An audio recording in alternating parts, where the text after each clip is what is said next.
उस रामू मेरे कमरे में आया और बोला, मेम साहब खाना लगा दूं क्या? मैंने कहा, मुझे अभी भूख नहीं है। फिर मैं बोली, रामू मेरा एक काम करोगे? तो रामू बोला, बिल्कुल करेंगे मैम साहब। मैंने कहा, रामू मेरी तबीयत ठीक नहीं लग रही, थोड़ा सा तेल गरम करके लाओ, मेरे हाथ पैर दबा दो और मेरी मालिश भी कर देना। रामू बोला, ठीक है मैम साहब, हम तेल गर्म करके लाते हैं। मैं उस गाउन पहने हुई थी। मैं बेड पर लेट गई। रामू 5 मिनट में तेल गर्म करके मेरे कमरे में आ गया और वही खड़ा हो गया। मैंने अपना गाउन घुटनों तक उठा दिया और कहा, रामू मेरे पैरों को तेल लगाकर मालिश कर दो। रामू जी मैम साहब करके मेरे पैरों को तेल की मालिश करने लगा। मैंने जानबूझकर अपना गाउन ऊपर उठा लिया ताकि रामू को अपने जलवे दिखा सकूं। रामू मेरे पैरों की मालिश करते हुए मेरी टांगों को घूर रहा था। रामू की उंगली की पकड़ पहले से भी ज्यादा तेज हो गई थी। फिर मैं पलट गई और बोली, रामू मेरी पीठ की भी मालिश कर दो, बहुत दर्द हो रहा है। मैं थोड़ा सा हिचकिचाने लगा। उसने कहा, मैम साहब मैं ये नहीं कर सकता। मैंने कहा, रामू देखो, तुम्हें शर्माने की कोई जरूरत नहीं है। मैंने तुम्हें अपने काम पर रखा हुआ है और इस मालिश के पैसे मैं तुम्हें अलग से दूंगी ताकि तुम्हारा भी घर अच्छे से चल सके। मैंने उसे पैसों का लालच दिया। रामू ने मेरे गाउन पीठ से उठाकर पीठ की मालिश चालू कर दी।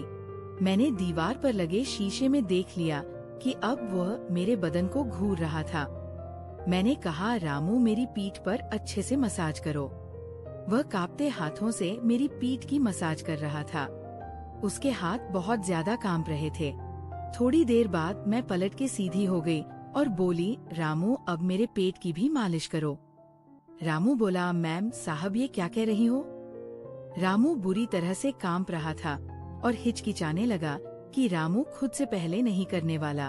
वह चाहता था कि पहले मैं करूं। वो थोड़ा शर्मीला था, इसलिए मैंने उसके दोनों हाथ पकड़कर अपने, हेलो दोस्तों, स्वागत है आप सभी का हमारी एक और रोमांचक स्टोरी में। उम्मीद करती हूँ कि आपको ये कहानी बेहद पसंद आएगी।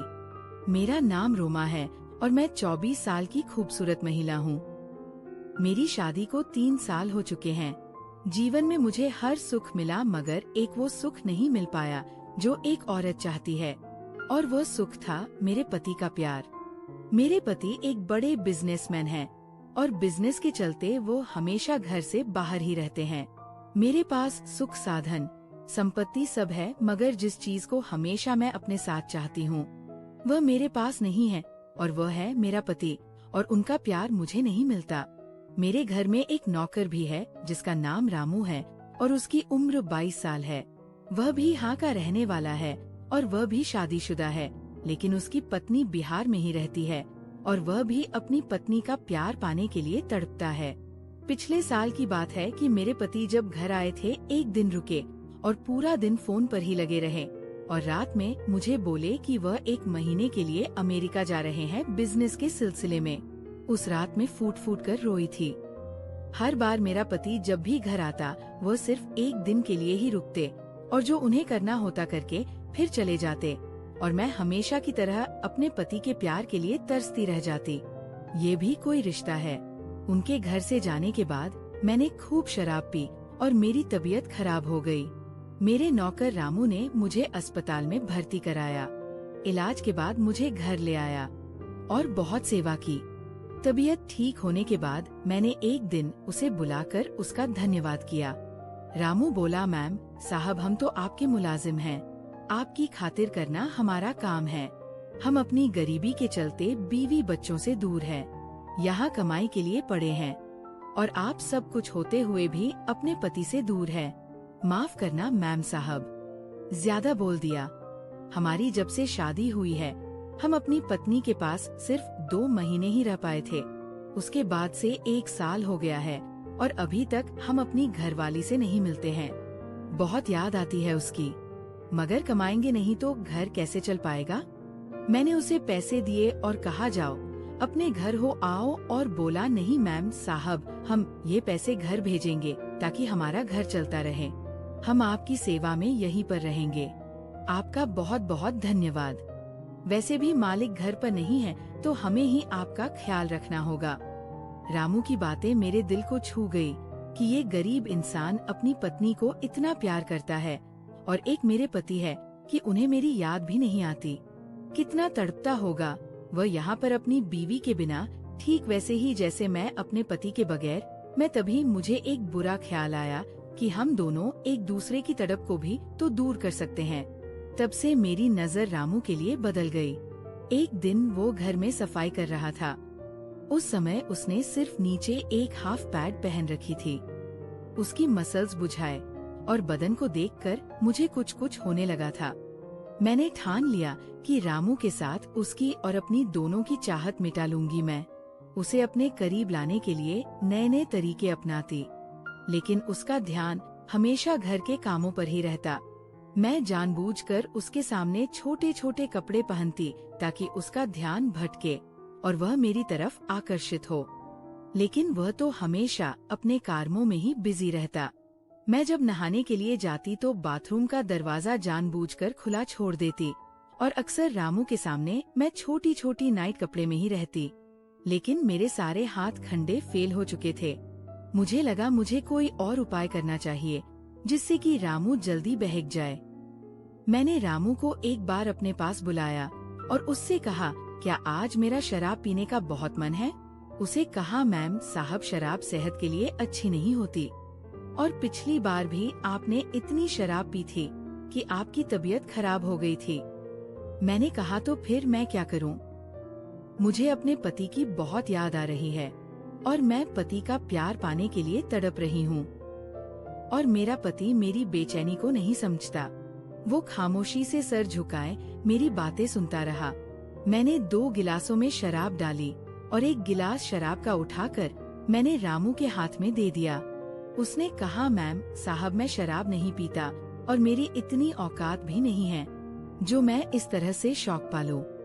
मैं पूरी तरह से बेबस थी। आखिर करूं तो क्या करूं? फिर मेरे शैतानी दिमाग में एक प्लान आया। मैं समझ गई थी कि ये प्लान जरूर काम करेगा, क्योंकि मैं जानती थी कि मेरे पति को मुझसे ज्यादा अपने बिजनेस की फिक्र है और मैं इस तरह की जिंदगी नहीं जीना चाहती थी। हर लड़की शादी के बाद यही चाहती है कि उसका पति उसके पास रहे, उससे प्यार करें, उसका ख्याल रखें, और शराब शायद मेरी किस्मत में पति का प्यार नहीं था। उस रात रामू मेरे कमरे में आया और बोला, मेम साहब खाना लगा दे। तो मैंने कहा, मुझे अभी भूख नहीं है। फिर मैं बोली, रामू मेरा एक काम करोगे? तो रामलाल बोला, बिल्कुल करेंगे मैम साहब। मैंने कहा, रामू मेरी तबीयत ठीक नहीं है, लग रही थोड़ा सा तेल गर्म करके लाओ और मेरे हाथ पैर दबा दो और मेरी मालिश भी कर देना। रामू बोला, ठीक है मैम साहब, हम तेल गर्म करके लाते हैं। और उस समय मैंने गाउन पहनी हुई थी। मैं बिस्तर पर लेट गई। रामू 5 मिनट में तेल गर्म करके कमरे में आ गया और वही खड़ा हो गया। मैंने अपना गाउन घुटनों तक उठा दिया और कहा कि रामू मेरे पैरों पे तेल लगाकर मालिश कर दो। तभी रामू जी मैडम साहब करके मेरे पैरों पर तेल की मालिश करने लगा। मैंने जानबूझकर अपना गाउन ऊपर उठा लिया ताकि रामू को अपने जलवे दिखा सकूं। रामू मेरे पैरों की मालिश करते हुए मेरी टांगों को घूर रहा था। रामू की उंगलियों की पकड़ पहले से भी ज्यादा तेज हो गई थी। फिर मैं पलट गई और बोली, रामू मेरी पीठ की भी मालिश कर दो, बहुत ज्यादा दर्द हो रहा है। वो थोड़ा खींच के जाने लगा। उसने कहा, मैम साहब मैं नहीं कर सकता। मैंने कहा, रामू देखो, तुम्हें शर्माने की कोई जरूरत नहीं है। मैंने तुम्हें अपने काम पर रखा हुआ है और इस मालिश के पैसे मैं तुम्हें अलग से दूंगी ताकि तुम्हारा घर भी अच्छे से चल सके। मैंने उसे पैसों का लालच दिया। रामू ने मेरा गाउन पीठ से उठाकर पीठ की मालिश करना चालू कर दिया। मैंने दीवार पर लगे शीशे में देख लिया कि अब वह मेरे बदन को घूर रहा था। मैंने कहा, रामू मेरी पीठ पर अच्छे से मसाज करो। वह कांपते हुए हाथों से मेरी पीठ की मसाज कर रहा था। उसके हाथ बहुत ज्यादा कांप रहे थे। थोड़ी देर बाद मैं पलट के सीधी हो गई और बोली, रामलाल अब मेरे पेट की मालिश कर दो। रामू बोला, मैम साहब ये क्या कह रही हैं? रामू बुरी तरह से कांप रहा था और हिचकिचा रहा था। मैंने उसके दोनों हाथ पकड़कर अपने पेट पर रख दी और बोली, रामू डरो मत, मालिश करके देखो कैसा लगे, बोलो अच्छा लग रहा है ना। रामू कांपते हुए कहने लगा, मैम साहब अगर मालिक को पता चल गया तो मेरी नौकरी चली जाएगी। मैं बहुत गरीब इंसान हूँ, मैं अपनी पत्नी को घर के खर्चे के लिए पैसे कहाँ से भेजूंगा? अगर मालिक ने मुझे नौकरी से निकाल दिया तो? मैं बोली, रामू उसकी फिक्र तुम मत करो, जैसे मैं कहती हूँ वैसा करो। वैसे भी तुम्हारे मालिक यहाँ नहीं रहते, वह तो 1 महीने के लिए बाहर गए हुए हैं और घर में हम दोनों के अलावा और कौन है जो तुम्हारे मालिक को ये सब बताएगा? फिर मैंने कहा, देखो रामू अगर तुम मेरी मर्जी के मुताबिक चलते रहोगे तो तुम सोच भी नहीं सकते कि मैं तुम्हें बहुत ज्यादा मालामाल कर दूंगी। तुम्हें अपनी पत्नी को पैसे भेजने के लिए ज्यादा हाथ पैर नहीं मारने पड़ेंगे। तुम बस मेरी इच्छा को पूरी करो और अपनी पत्नी और परिवार की टेंशन लेना बंद कर दो। मैं हूँ ना तुम्हारे साथ, मैं सब ठीक कर दूंगी और तुम्हारे परिवार का सारा खर्चा मैं खुद उठाऊंगी। वो हिचक रहा था, मगर मैं समझ चुकी थी कि रामू खुद पर काबू नहीं कर पा रहा है और वो जानबूझकर खुद को रोक रहा है। मैं जानती थी कि वह भी अपनी पत्नी का प्यार पाने के लिए बेचैन है। मैंने रामू से कहा, रामू मैं अपने पति का प्यार पाने के लिए बहुत बेचैन हूँ और तुम भी अपनी पत्नी का प्यार पाना चाहते हो, तो क्यों ना हम दोनों एक दूसरे को वो प्यार दें जिसके लिए हम दोनों तड़प रहे हैं। मना मत करना रामू, वरना मैं जी नहीं पाऊंगी। यूँ समझ लो आज की रात मैं ही तुम्हारे घर वाली हूँ और तुम्हारा मुझ पर पूरा अधिकार है। इतना कहकर मैंने उसे अपनी बाह में जकड़ लिया, लेकिन रामू ने मुझे एक ही झटके में खुद से दूर कर दिया और मेरे पैरों में चादर उठाकर मेरे पूरे बदन को ढक दिया और वह सर झुकाकर अपने हाथों को जोड़कर खड़ा हो गया और कहने लगा कि मैम साहब ये हमसे नहीं होगा। हम अपनी पत्नी से बहुत ज्यादा प्यार करते हैं और हम अपनी पत्नी के साथ बेवफाई नहीं कर सकते और ना ही अपने मालिक के साथ गद्दारी कर सकते हैं, वरना हम गद्दार कहलाएंगे। मैम साहब हम गरीब जरूर हैं, लेकिन अपनी मेहनत का खाते हैं। हम जानते हैं कि मालिक आपको छोड़कर कई महीनों तक बाहर विदेश में रहते हैं, लेकिन इसका मतलब ये नहीं है कि आप मालिक के साथ बेवफाई करो। आप मालिक से प्यार से बात तो करके देखो, शायद वह आपकी बात मान जाए। जब हम अपनी पत्नी के बगैर उसकी यादों के सहारे जी सकते हैं, तो फिर आप क्यों नहीं? आखिर प्यार तो विश्वास भी तो कोई चीज होती है और फिर मालिक बाहर रहकर हम ही मेहनत करते हैं, वह भी तो आपकी ही खुशी के लिए ही तो करते हैं। अगर मैं ज्यादा बोल दिया हूँ तो माफ करना मैम साहब। रामू की बातें सुनकर मेरा शर्म से झुक गया था। मैं उसे नजरें भी नहीं मिला पा रही थी। उसकी एक एक बात मेरे कानों में जलते हुए तेजाब की तरह लग रही थी। ठीक ही तो कह रहा था वह। रामू हाथ जोड़कर कहने लगा, मैम साहब अब मैं आपके घर में काम नहीं कर सकता। मैं कल ही यहाँ से चला जाऊंगा और कोई दूसरी नौकरी तलाश करूंगा। मैंने रामू से कहा, ऐसा मत करो, मैं अपनी गलती के लिए बहुत ही शर्मिंदा हूँ। तुम क्यों नौकरी छोड़ रहे हो?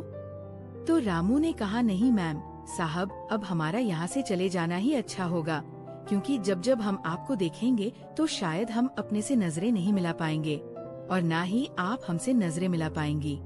ओ मैम साहब आप भी जवान हैं और हम भी जवान हैं, कहीं हम बहक ना जाएं।